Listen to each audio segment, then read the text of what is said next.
দাদা অহাকালি 28 জুন দেওবাৰ শুনিছো লংকা চহৰত টমটম চলোৱা বন্ধ থাকিব, টমটমৰ চলাচল বন্ধ থাকিব। এইটো ঘটনা সঁচা নেকি? সঁচাই। যিহেতু মানে আমাৰ লগৰীয়া মানুহ এজন আছিলে, টমটম চলাই আছিলে, হয়।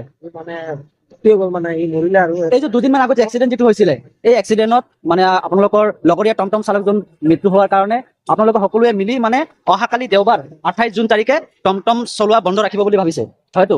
তো টাইমটো কেইটাৰ পৰা কেইটালৈকে? তো ৰাতিপুৱা 5টা বজাৰ পৰা দুপৰীয়া দুপৰীয়া 1টা এটালৈকে, মানে ৰাতিপুৱাৰ পৰা দুপৰীয়ালৈকে হাফ ডে মানে বন্ধ মানিব। মানে তেখেতৰ আত্মাৰ চিৰশান্তিৰ কাৰণে আপোনালোকে মিলি এই পদক্ষেপটো লৈছে।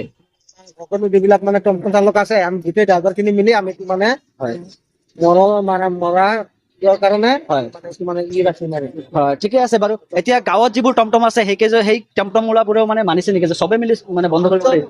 সকলোৱে মানে কথাবোৰ পাতিছো আমি যে সকলোৱে মিলি একেলগতে বন্ধ কৰিম। আৰু শুনিছো এলাউন্সো কৰিছে, এলাউন্সতো কৈ দিয়া হৈছে যে অহাকালি দেওবাৰে টমটম চলোৱা বন্ধ থাকিব বুলি। এই বহুতে গম পাইছে, কিন্তু এতিয়া মই ভাবিছো ভিডিঅ'ৰ জৰিয়তে চবকে জনাই দিওঁ যে অহাকালি 28 জুন দেওবাৰে ৰাতিপুৱা 6টা-7টাৰ পৰা বা যিটো ৰাতিপুৱা পায় দুপৰীয়া 1টা বজালৈকে লংকা চহৰত টমটমৰ যাতায়াত বন্ধ থাকিব।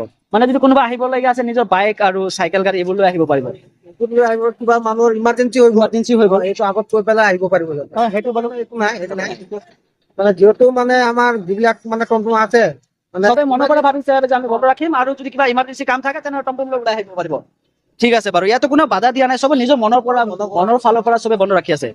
সকলো মানে এইটো ৰাখিছে আৰু বন্ধ ৰাখিছে। ঠিক আছে বাৰু, এইটো আপডেটে দিবলৈ আছিলে এই ভিডিঅ'ৰ জৰিয়তে। আশা কৰো আপোনালোকে যদি ভিডিঅ' চাইছে তেনেহ'লে গম পাব অহাকালি লংকা চহৰত টমটম চলাচল বন্ধ থাকিব ৰাতিপুৱাৰ পৰা দুপৰীয়ালৈকে। তাৰপিছত দুপৰীয়াৰ পিছত যদি টমটমবোৰ চলে সেইটো আৰু বেলেগ কথা। তো আপোনালোকৰ এটাই দায়িত্ব, ভিডিঅ'টো চবলৈ শ্বেয়াৰ কৰিব যাতে চবে এই খবৰটো গম পায়। ধন্যবাদ।